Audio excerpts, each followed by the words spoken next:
एष सुरासुर म्हणून सिंधवंदिदं घोदघायिकं ममलं प्रणमामि वर्धमानं तित्थं धम्मस्य कर्तारं शेषे पुनतीर्थयरे ससौव सिद्धे विशुद्ध सद्भावे समनेय नानदंसन चरित तव विरियायारे ते सव्वे समगम समगम पत्तेगमेव पत्तेगम वंदाम्य वट्टन्ते अर्हन्ते मानुषे खेत्ते किच्चारहन्ताणं सिद्धाणं तहणं गणहराणं अज्झावयवगाणं साहुणं चेदि सवेसिं तेसिं विशुद्ध दंसन नानपहाणा समं समासेज्य उपसंपयामि सम्मं जत्तो निवाण संपत्ती। स्वाध्याय कक्ष संपेपर्यंत आपण सर्वांना चतुर्विध आहाराचा त्याग असणार आहे। अंतिम शासन नायक 1008 भगवान महावीर स्वामी की जय। द्वादशांगो श्रुत देवी की जय। प्रवचन सार ग्रंथामध्ये आपण ज्ञेय तत्व प्रज्ञा आपण अधिकार बघतो आहे आणि या अंतर्गत आम्ही आत्म्याचं वैभव बघितलेलं होतं की आत्मा हा असा महिमावंत आहे की या पुद्गल द्रव्यांच्या परिकरात आहे। 6 द्रव्यांचा परिकर नित्य याच्या सभोवती विद्यमान आहे। त्यांनी हा वेढलेला आहे तरी देखील हा आत्मा आपला स्वभाव सोडत नाही, परद्रव्याचं ग्रहण करत नाही आणि परद्रव्याचा त्याग देखील करू शकत नाही। आत्मेची त्यागोपादान शक्ती ही या ठिकाणी आचार्यांनी दर्शविलेली आहे।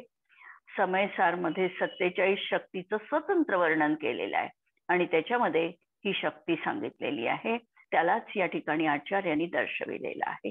मग प्रश्न असा आहे की निश्चय नयाचं हे कथन तर योग्य आहे, पण व्यवहार न याबाबत काय बोलतो? म्हणून सांगितलं की व्यवहार नय हा संयोगिक अवस्था दाखवतो, पर्याय दाखवतो, तात्कालिक विकार पण व्यवहार नयाने दर्शविले जातात। आणि या दृष्टीने बघितलं तर व्यवहार नय असं म्हणणार आहे की हा द्रव्यकर्माला बांधतो किंवा द्रव्यकर्माचं ग्रहण करतो आणि द्रव्यकर्माला सोडतो देखील। हा भावकर्माला ग्रहण करतो आणि भावकर्माचा याच्या जीवनात त्याग पण होऊ शकतो। अशा तऱ्हेची ही भूमिका आपण बघितलेली होती द्रव्यकर्माच्या बाबत। आणि ते सांगितल्यानंतर आचार्यांनी परत उदाहरण दिलं होतं की हे जे आहे हे निमित्त मात्र करून अनेक प्रकारच्या परिणामांना हे पुद्गल कर्म परिणामात अनेक प्रकारचे, जसे पाऊस आल्यानंतर अनेक प्रकारच्या विविध प्राणी उत्पन्न होतात किंवा वनस्पती उगवतात, याप्रमाणे या पाणी आणि भूमीचा संयोग झाला असताना नानाविध प्रकार आम्हाला पाहायला मिळतात। हे सर्व प्रकार हे काही असे कृत नाही आहे, तर हे सगळे नैसर्गिक त्या ठिकाणी प्रकार होतात आहे। पुद्गलाचे हे परिणाम आम्हाला नानाविध रूपाचे दिसतात आहे आणि या अनुषंगाने आपण पुद्गल कर्मामध्ये वैविध्यता कशा प्रकारची असू शकते। जरी कर्म आम्ही 1 रूपाचं मांडलं तरी ते तसं प्रकृतीने 8 रूपाचं आहेच आणि प्रकृतीने 8 रूपाचं असताना सुद्धा परत त्यामध्ये देखील मतिज्ञानावरण श्रुतज्ञानावरण याचाही विषय आपण बघितला। पण आणखी महत्वाची गोष्ट आयु कर्माच्या बाबतीत आपल्याला बघता येईल की आयु कर्म देखील असं त्याच्यामध्ये बदल न झाल्यामुळे त्याची देखील स्वतंत्र सत्ता असते। नरक आयु, तिर्यंच आयु, मनुष्य आयु आणि देव आयु हे देखील एकमेकांमध्ये संक्रमित होत नाही आणि त्यामुळे त्याची 4 प्रकारची अशी विविध सत्ता आहे। दर्शन मोहनीय देखील चारित्र मोहनीय कर्मरूप परिणत होत नाही। बाकीच्या कर्मांमध्ये सजातीय संक्रमण दिसतं, पण या कर्मामध्ये मात्र असं सजातीय म्हणजे कर्मात आयु कर्मात सजातीयही संक्रमण दिसत नाही आणि मोहनीयामध्ये दर्शन मोहनीयाचं चारित्र मोहनीय रूपाने परिणत होत नाही। म्हणजे ही अशी प्रकृती स्वतंत्र आहे आणि ती आपल्या स्वतंत्रतेचं कार्य संपन्न करते आहे. या प्रकारे हे पुद्गल कर्म आम्हाला नानाविध रूपामध्ये फळ दिलेलं दिसून येतं. आणि या दोन गाथांचं आता आपण समालोचन बघूया. गाथा 84 आणि 85 नंबरची. हा जीव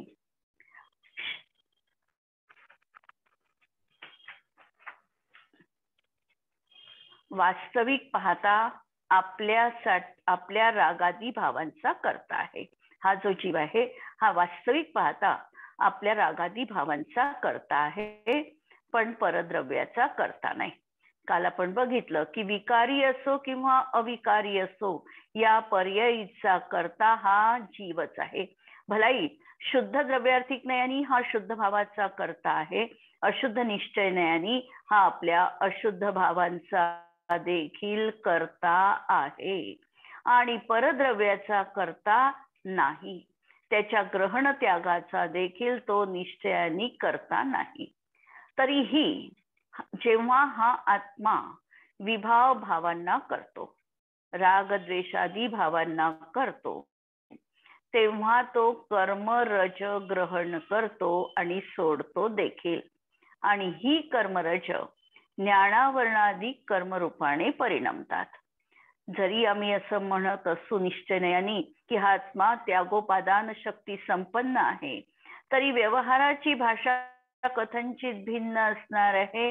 व्यवहार नाही म्हणणार आहे की हा जीव विकारी परिणाम करतो आणि त्या समयामध्ये कर्माण वर्गणा कर्मरूप होऊन जीवाशी संबद्ध होते आणि कर्मरूप होत असताना ती तिच्या प्रकृतीनुसार कर्मबद्ध होते. म्हणजे त्या कर्मामध्ये देखील तशा प्रकारची योग्यता असावी लागते. तेच कर्म परमाणू त्या रूपाने परिणत होतात. जे ज्ञानावरण रूपाने परिणमण्या योग्य आहे अशीच कर्मवर्गणा ज्ञानावरण रूपाने परिणमते.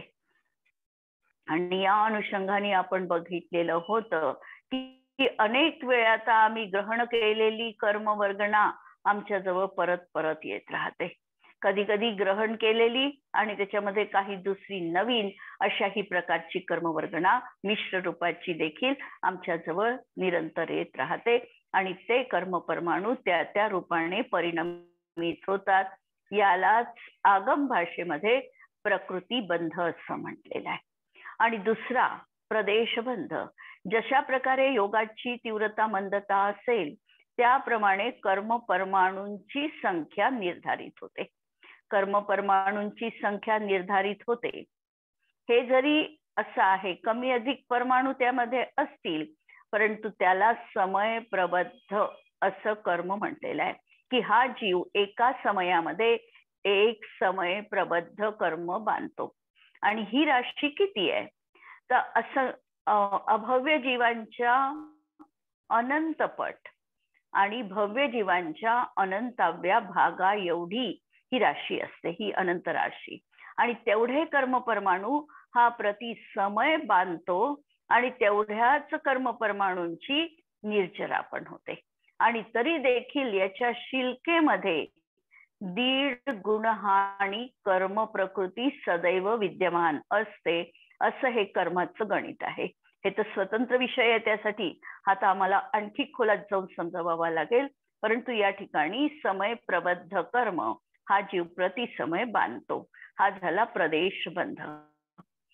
प्रकृती आणि प्रदेशबंध हा योगाच्या माध्यमातून होतो. मन वचन कायेची चंचलता याच्यामुळे प्रकृतीबंध आणि प्रदेशबंध होतो. पण या योगासोबत जेव्हा राग द्वेष मोहरूप कषाय भाव जोडल्या जातात त्यावेळेला ही जी कर्मवर्गणा आलेली आहे याच्यामध्ये स्थितीबंध आणि अनुभागबंध देखील पडतो. कर्म किती काळ जीवाजवळ राहणार हे निश्चित होतं आणि त्याचा अनुभाग जीवाला कसा मिळणार हे देखील नक्की ठरतं. या ठिकाणी आणखी थोडं एक प्रकृती म्हणजे कर्म सिद्धांत आपल्याला लक्षात घ्यायचा आहे आणि तो आपल्यासाठी अत्यंत उपयुक्त असलेला आहे की आम्ही आता कर्म बांधलं, कर्म बांधताना आमचे जसे परिणाम असेल त्यानुसार आम्ही कर्म बांधलेलं आहे. पण आवश्यक नाही की ज्या रूपामध्ये आम्ही कर्म बांधलेला आहे त्याच फॉर्म मध्ये ते उदयात येईल. कर्म आत्म्याशी संबद्ध झाल्यानंतर त्यामध्ये अनेक प्रक्रिया होत असतात. अनेक प्रक्रिया आमच्या परिणामांच्याच निमित्ताने होत असतात. कर्ता संबंध न लावता निमित्त नैमित्तिक संबंधाने त्या कर्म परमाणूंमध्ये अनेक प्रकारची उलटापालट होऊ शकते, ज्याला आम्ही कर्माचं दशकरण म्हणतो. की उत्कर्षण होऊ शकतं, अपकर्षण होऊ शकतं, उदीर्णा होऊ शकते, बंध, उदय, सत्व या सगळ्या प्रक्रिया त्या ठिकाणी संपन्न होतात. म्हणून आम्ही जसं कर्म बांधलेलं आहे तसंच्या तसं ते त्याच रूपामध्ये उदयात येईल असं नाही.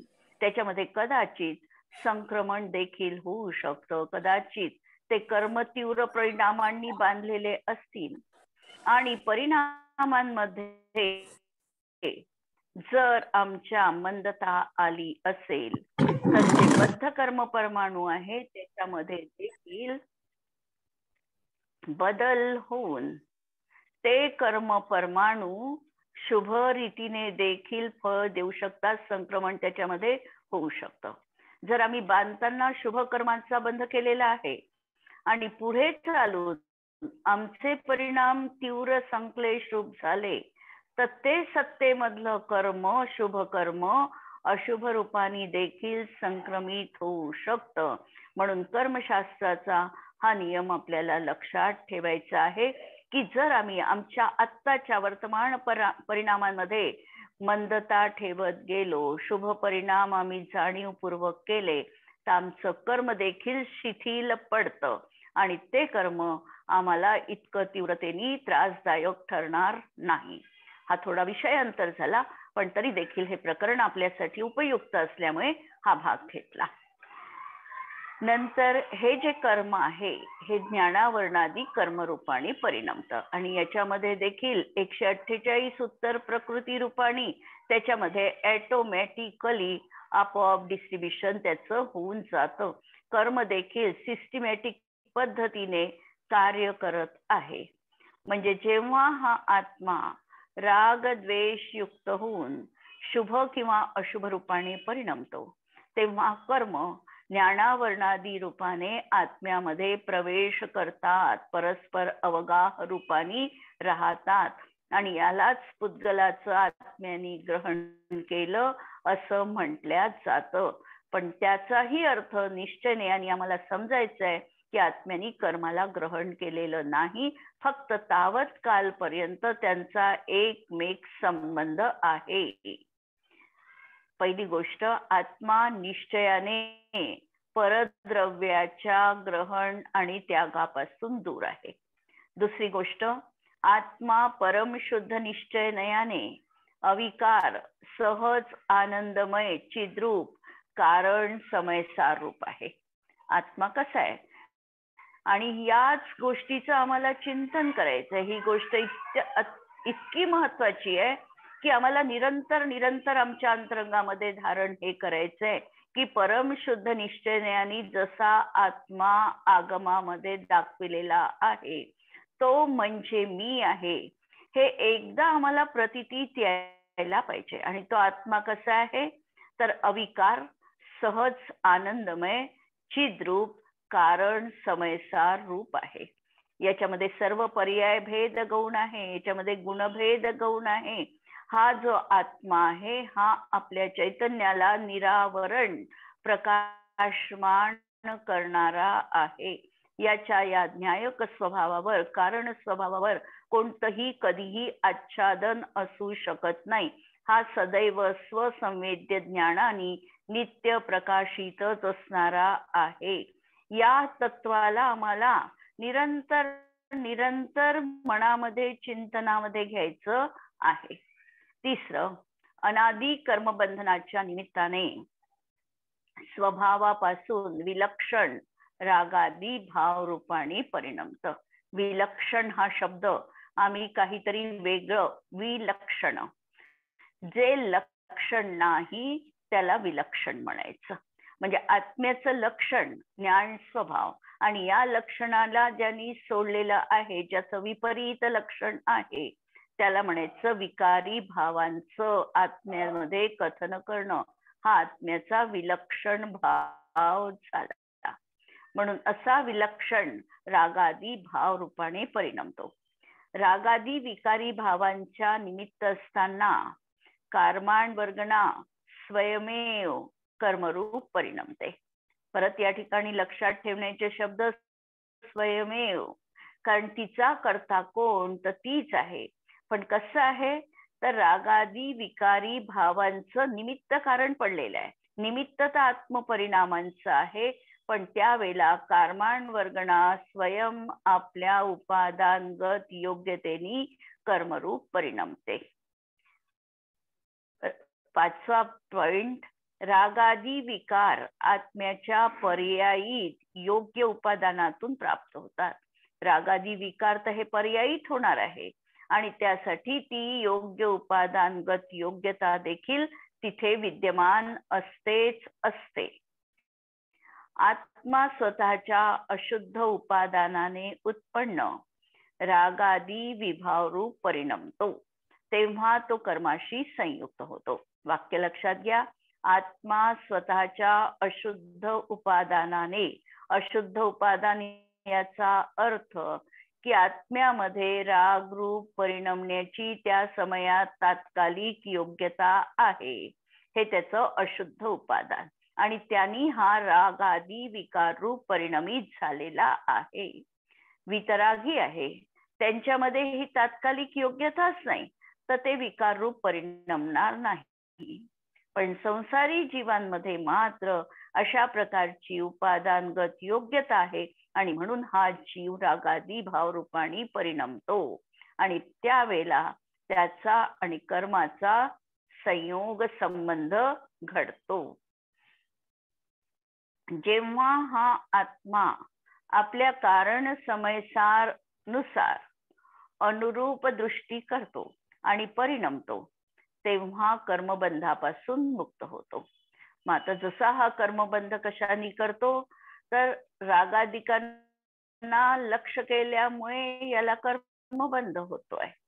आणि ज्या वेळेला हा रागादी स्वभावावरून आपली दृष्टी आपल्या निज त्रिकाली अशा कारण परमात्म्यावर केंद्रित करतो, म्हणजे आम्हाला करायचं काय आहे, जीवनात आमचं कर्तव्य काय आहे, हा जर आम्ही भाव अभ्यासला तर आम्हाला एक गाईडलाईन देणारे ही गाथा आहे.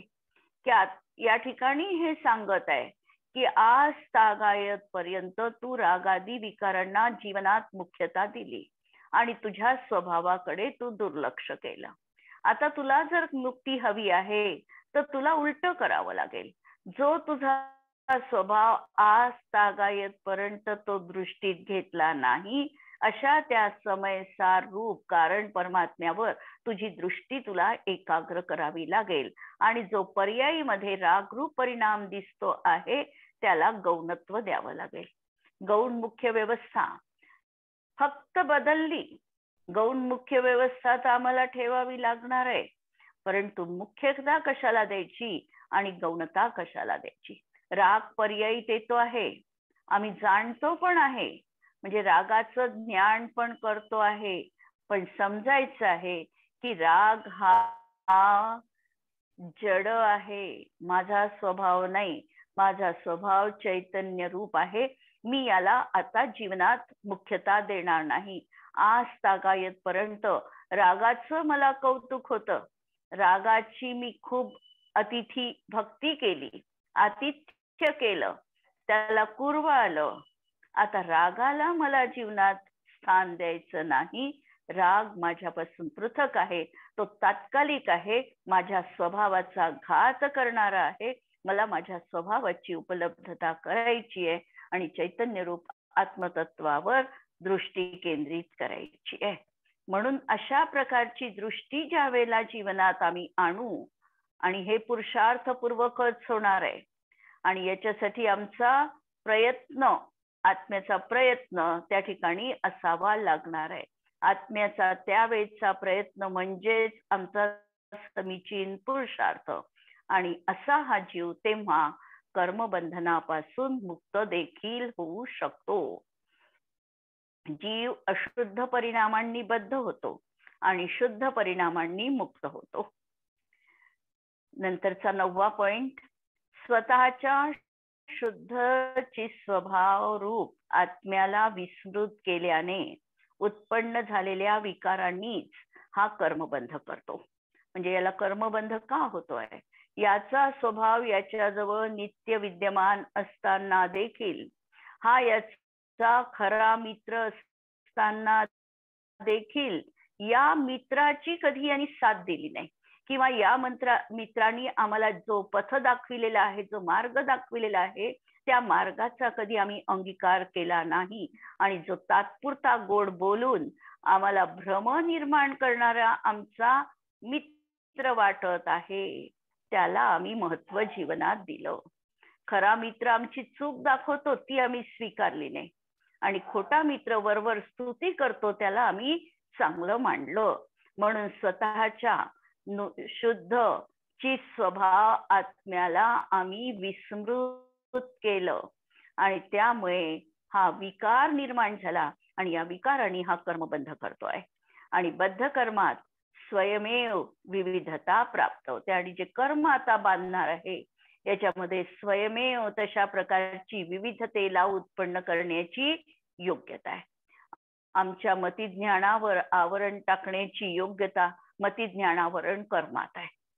आज आमच्याजवळ अवधी ज्ञानाची प्राप्ती नाही, मनपर्यय ज्ञानाची प्राप्ती नाही, याच्यावर आवरण टाकण्याची विविधता ही त्या कर्मामध्ये, ज्ञानावरण कर्मामध्ये आहे. आमच्याजवळ आज अवधी दर्शन नाही, केवळ दर्शन नाही. अशा प्रकारे आम्ही या 148 प्रकृतींचं पृथक्करण करून आणि त्यातही आम्ही बघू शकतो, कितीतरी उपप्रकार आम्ही लावून अशा प्रकारच्या विविधता आम्ही अनुभवू शकतो. आणि हे चिंतनाचे आमचे विषय असू शकतात. कर्म प्रकृतींची ज्यांना आवड आहे किंवा कर्मरसामध्ये ज्यांचा विशेष रुची आहे, त्यांच्यासाठी ही चिंतनाची प्रक्रिया तर अगदी खूप सुंदर अशी प्रक्रिया आहे. आणि अशा तऱ्हेने या पुद्गल कर्मातील विचित्रता किंवा वैविध्य हे पुद्गल स्वभावकृत आहे, जीवकृत नाही. जीवानी हे निर्माण केलं नाही. एकट्या नामकर्माच्या बाबतीत आम्ही बघितलं तर मनुष्य पर्यायी जर आम्ही अवलोकन केलं तर एक मनुष्याचा देह दुसऱ्या मनुष्यासारखा नाही. एका व्यक्तीचे डोळे दुसऱ्या व्यक्ती सारखे नाही. आज कायदा कानूनही हे म्हणतो की प्रत्येकाच्या हाताचे ठसे हे वेगवेगळे आहे. तर अशा प्रकारची ही विविधता, वैचित्र्यता कशामुळे प्राप्त झाली? तर नामकर्माच्या उदयानुसार झाली. आणि तो कलाकार नामकर्म किती तऱ्हेचं म्हणजे विविधतेला धारण करणारं असू शकतं, त्याची आम्ही महती पाहू शकतो. तर असं हे वैविध्यता, पण ही कुणाची आहे? तर पुद्गल स्वभावकृत आहे, जीवकृत नाही.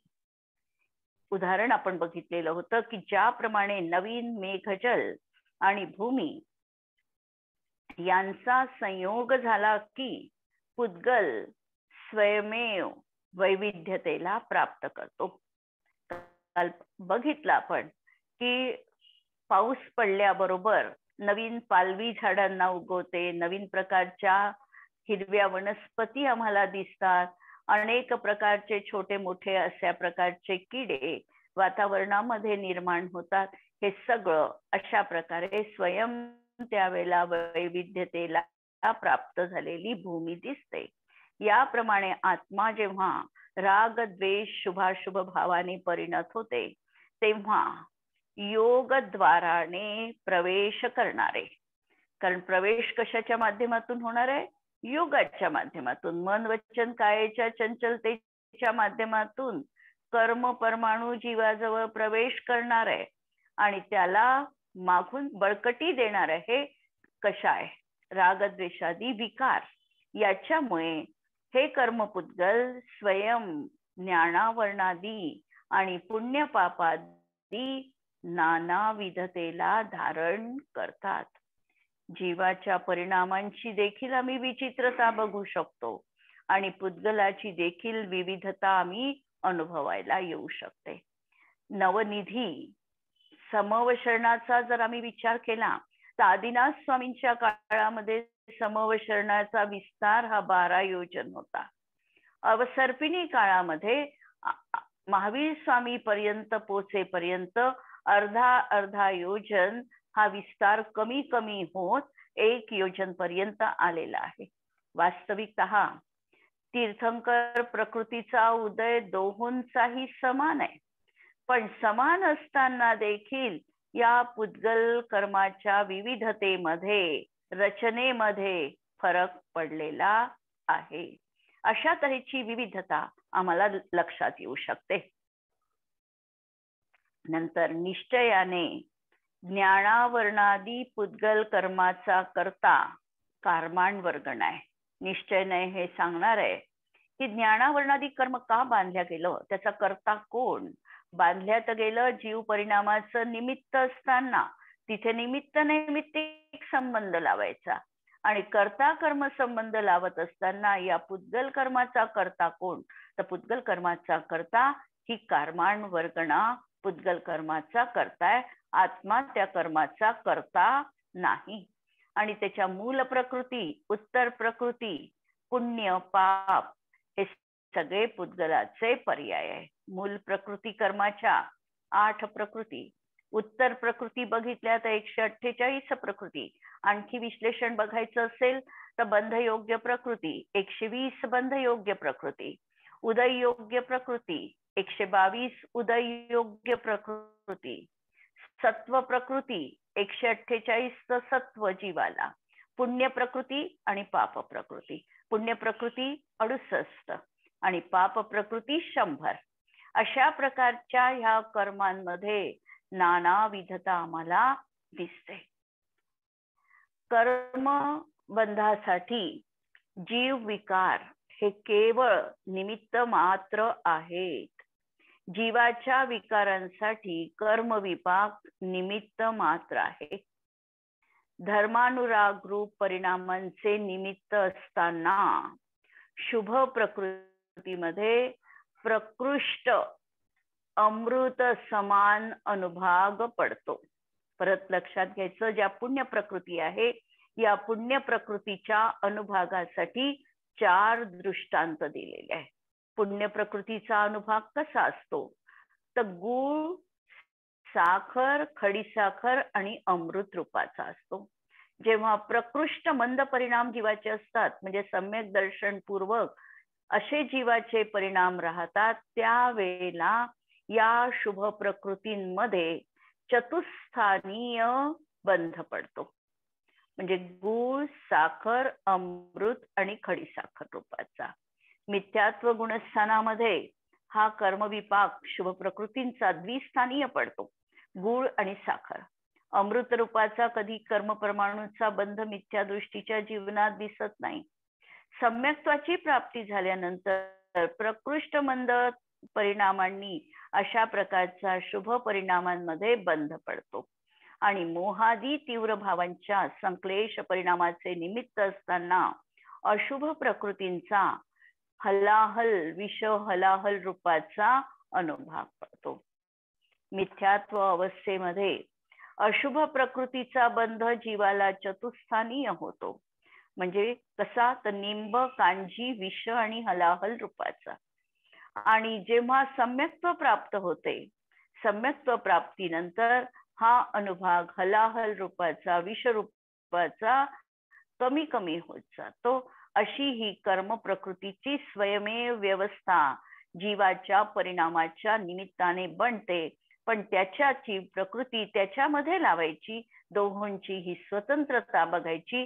निमित्त नैमित्तिक संबंध जरूर आहे, पण कर्ता कर्म संबंध त्यांच्यामध्ये नाही, ही वस्तुस्थिती लक्षात घ्यायची. जघन्य संक्लेश परिणामाने निंब समान तर मध्यम विशुद्ध परिणामाने अशा प्रकारे साखर, खडीसाखर रूपाने अनुभाग पडतो. निंब, कांजी, विष आणि हलाहल हे अशुभ कर्माच्या प्रकृतीचे 4 दृष्टांत आहे. आणि शुभासाठी गूळ, साखर खडीसाखर आणि अमृत रूपाचे हे 4 दृष्टांत आगमामध्ये गोमटसारादी ग्रंथामध्ये आलेले आहे. हे विविध कर्म पुद्गल हेतुभूत आहे आणि हे कर्म प्रकृती रहित सहजानंद स्वभाव परमात्म द्रव्यापासून भिन्न आहे. परत भेद विज्ञान लक्षात घ्यायचं की हे विविध कर्म पुद्गल हेतुभूत तर आहे, परंतु सहज आनंद स्वभाव असलेल्या आमच्या आत्मतत्वापासून हे निरंतर भिन्न आहे. आणि भिन्न आहे जेव्हा आम्ही आमचा शुभ प्रकृतीचा अनुभाग असतो त्यावेळेला त्याच्यात आम्ही अनुरक्त होतो आणि तो सुखावह आहे असं आम्हाला लक्षात येतं.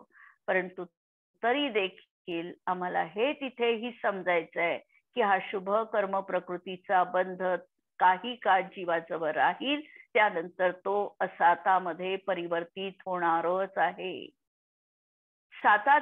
असाताचा उदय सुरू असेल तरी देखील तो सातामध्ये परिवर्तित होणार आहे. आणि मनुष्य पर्यायीची तर विशेषता ही आहे की साताचा उदय हा अंतर्मुहूर्तापेक्षा जास्त काळ मनुष्य पर्यायीत राहत नाही. लक्षात घ्या, अंतर्मुहूर्तापेक्षा म्हणजे 48 मिनिटांपेक्षा साताचा उदय मनुष्य गतीत एकसारखा राहू शकत नाही, बदललाच पाहिजे. असाताचा उदय येणारच आहे, भलाही त्याचा कालावधी कमी असेल, पण 10 समय 15 समय असा असाताचा उदय मध्यंतरी येऊन जाणारच आहे.